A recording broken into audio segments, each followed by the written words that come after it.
His name was Gerald Pruitt. He had worked the gate at Harlan County Correctional Work Facility for 11 years.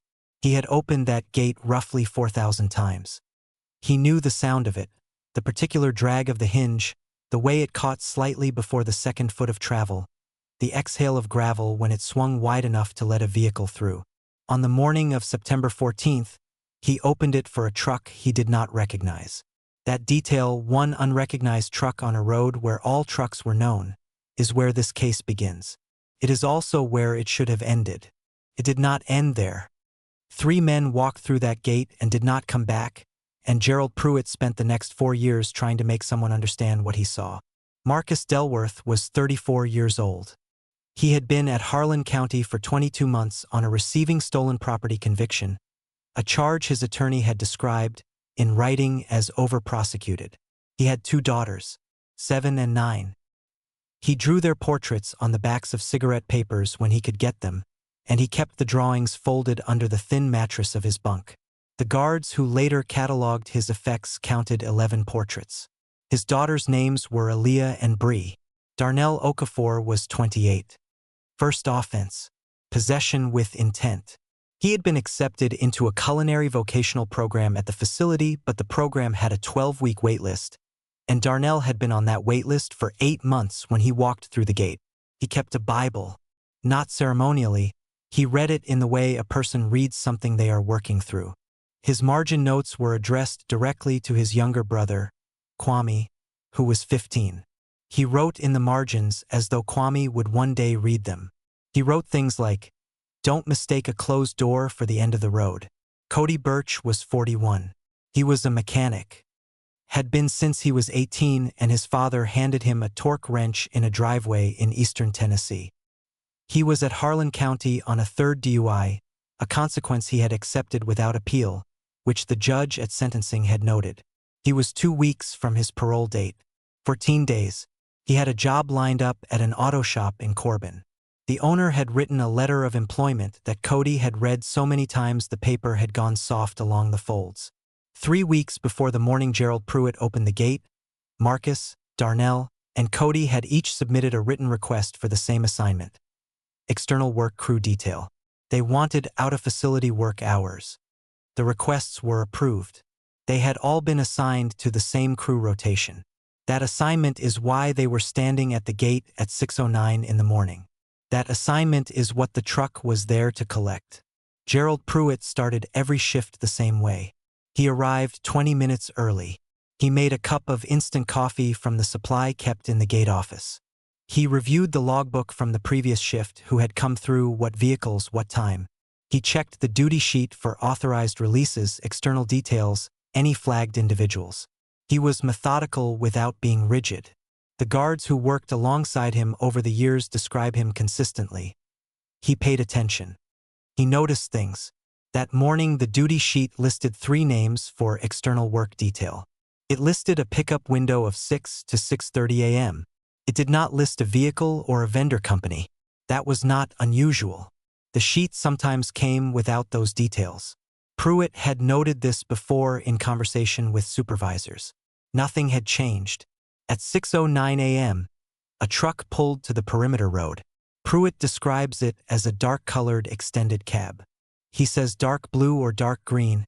He could not be certain in the early light. He does not know the make. The driver produced a work order through the window. Pruitt reviewed it. The names matched. The dates matched. The facility seal looked right. He buzzed the gate. Marcus Dellworth walked through first. Then Darnell Okafor. Cody Burch was last. Pruitt says Cody nodded at him as he passed. He nodded back. He says Marcus turned once, just before reaching the truck. Turned and looked back at the facility. Not with fear. With something Pruitt would later describe, in his written account, as ordinary reluctance. The way a person looks at something they know they'll be back to. They got in. The truck pulled away. Gerald Pruitt closed the gate. 3 days passed. Marcus Dellworth's mother, Cecilia, called the facility on September 17th. Marcus had not called her on the 15th, which was their standing arrangement, every Sunday 7 p.m. She had called twice on the 15th and reached no one. She called the main line on the 17th and was told Marcus had been released on authorized work detail and that the facility did not have information about his whereabouts beyond that. She asked for clarification.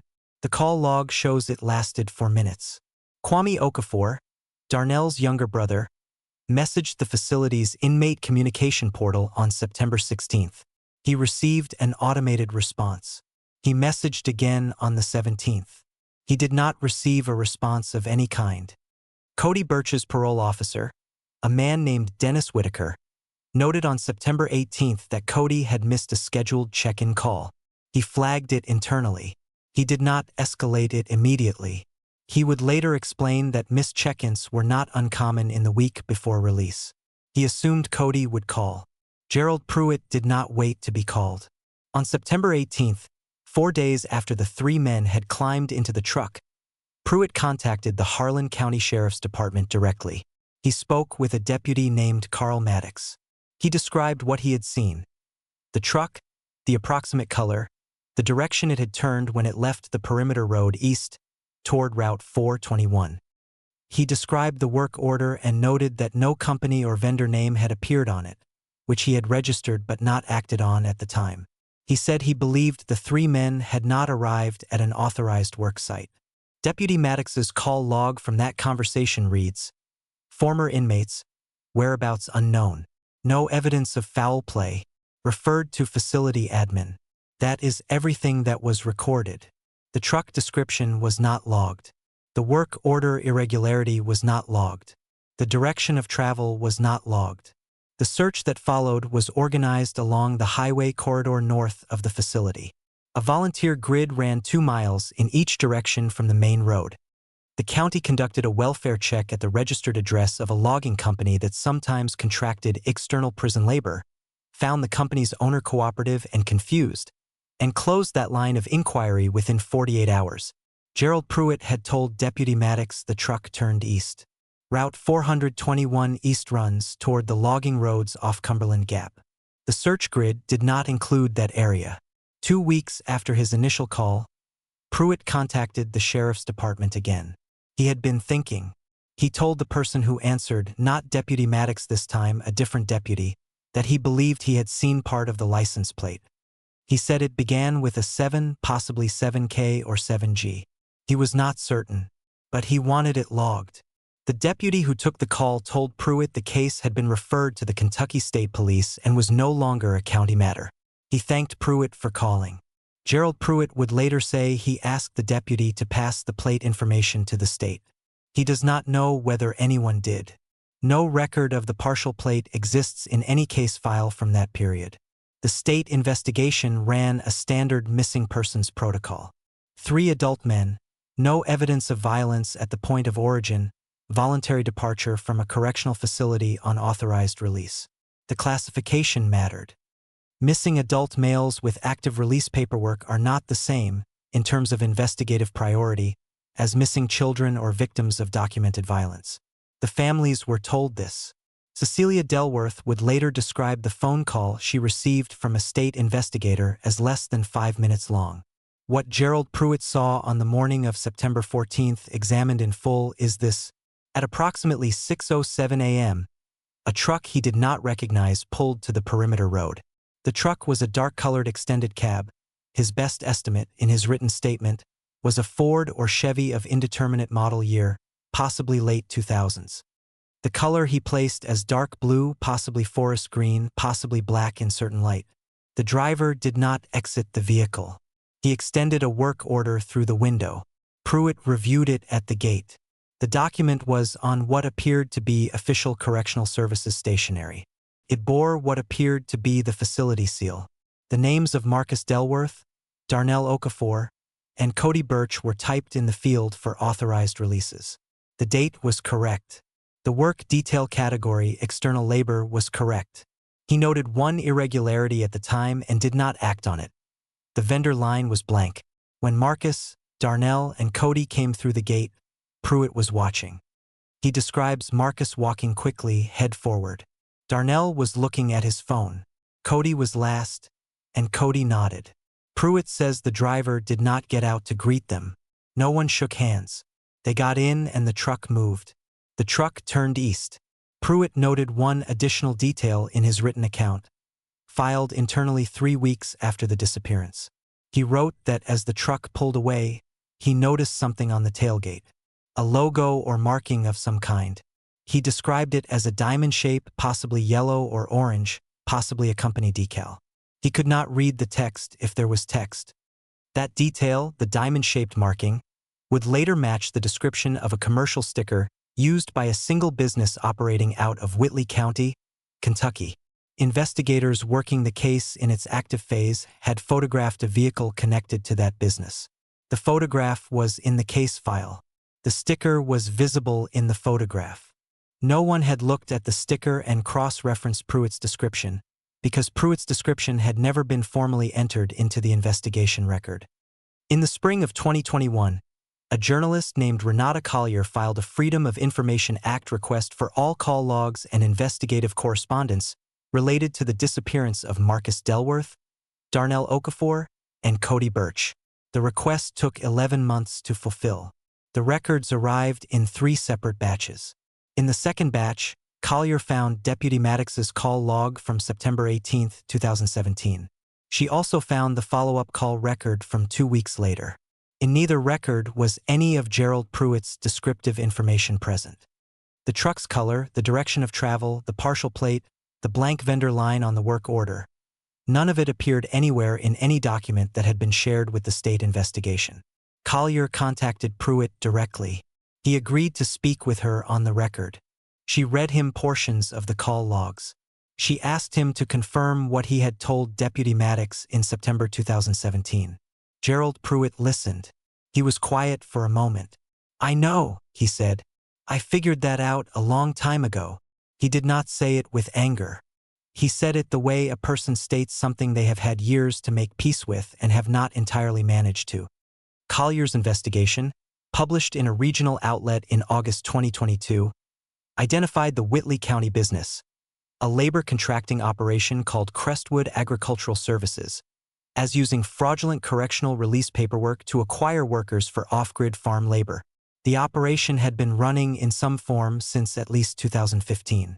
It targeted men within 60 days of parole eligibility, men with limited outside contact, men who could disappear into the gap between the prison's outgoing records and the parole system's incoming ones. The paperwork was sophisticated. It had fooled other gatekeepers before Pruitt, and it would have fooled Pruitt too, except for the blank vendor line, which he had noticed and, following ordinary procedure rather than extraordinary instinct, had not pursued. What the investigation chose to do instead of following Pruitt's account was run the case as a voluntary disappearance. That classification held for 14 months. During those 14 months, Crestwood Agricultural Services continued to operate. During those 14 months, Marcus Dellworth, Darnell Okafor, and Cody Burch were on a farm in Bell County that was never searched, because no one in the investigation had a reason to look there. The reason existed. It was in Gerald Pruitt's first phone call to Deputy Maddox. The truck turned east. Renata Collier asked Pruitt, near the end of their final interview, how he felt when he learned that the diamond-shaped decal he had noted on the tailgate was photographed in the case file. That someone had the image. That no one had connected it to what he said. He said, "I don't have a word for it. What happened to Marcus Dellworth, Darnell Okafor, and Cody Burch?" They were transported to a Bell County farm operated under contract with Crestwood Agricultural Services. They worked there, along with at least 6 other men taken through similar means, for 11 months. They were not paid. They were not permitted to contact family.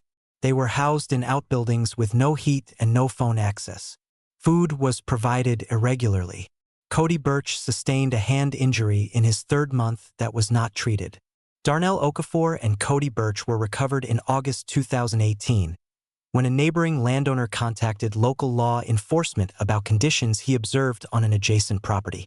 Marcus Dellworth was not present when investigators arrived. He has not been located. That is a plain sentence, and it carries everything it needs to carry. If Gerald Pruitt's account had been logged in full and forwarded to the state investigation on September 18, 2017, the day he made his first call, investigators would have had a vehicle description, a direction of travel, and a work order irregularity. Combined with the Whitley County vehicle photograph already in the case file, they would have had grounds to search the Bell County property 9 days before the case was reclassified. 9 days before the men were moved to a secondary location. 9 days in that particular window was the difference between finding 3 men and finding 2. That is stated once. It does not need to be said again. In November 2019, 2 men connected to Crestwood Agricultural Services were convicted on federal labor trafficking charges. Raymond Stull received a sentence of 18 years. His business partner, Colin Fry, accepted a plea deal and testified for the prosecution. The farm was seized. The operation was documented in federal court as having trafficked at least 14 individuals between 2015 and 2018. Darnell Okafor returned to Louisville. He and his brother Kwame have not spoken publicly about what happened. Kwame, who was 18 by the time Darnell was recovered, completed high school during the 11 months his brother was missing. Cody Burch underwent surgery on his hand and regained partial function. He did not return to mechanics. He lives in eastern Tennessee. The families of Marcus Dellworth received victim status in the federal proceeding. Cecilia Dellworth attended every day of the trial. Her 2 granddaughters, Aaliyah and Bree, were 11 and 13 by that point. Marcus's daughter Bree told a documentary crew, in a brief interview recorded outside the courthouse, that she still had one of the cigarette paper portraits he had made. She kept it in a plastic sleeve. Gerald Pruitt retired from Harlan County Correctional Work Facility in 2018, the year after the 3 men disappeared. He has given 2 recorded interviews about the case. In the second interview, conducted by Renata Collier for a follow-up piece published in 2023, he was asked whether he had ever received any formal acknowledgement from the Sheriff's Department or the state police, any recognition that what he reported had been relevant, that the truck, the direction, the blank vendor line had all been real and significant. He said no.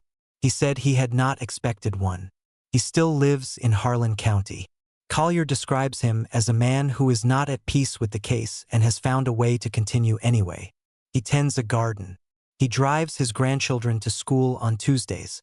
He does not talk about the gate. The last statement Gerald Pruitt has made on record about what happened on September 14, 2017, is this: I told them about the truck.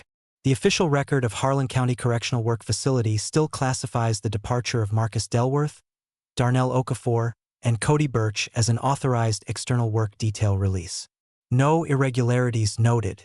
Between what Gerald Pruitt said and what the record shows, there is a gap. That gap is 11 months of 3 men's lives. It is 1 man still missing. It is a photograph of a diamond-shaped decal sitting in a case file for 14 months with no one looking at it. The gap is not a mystery. It is a choice that was made or a choice that was not made, which amounts to the same thing.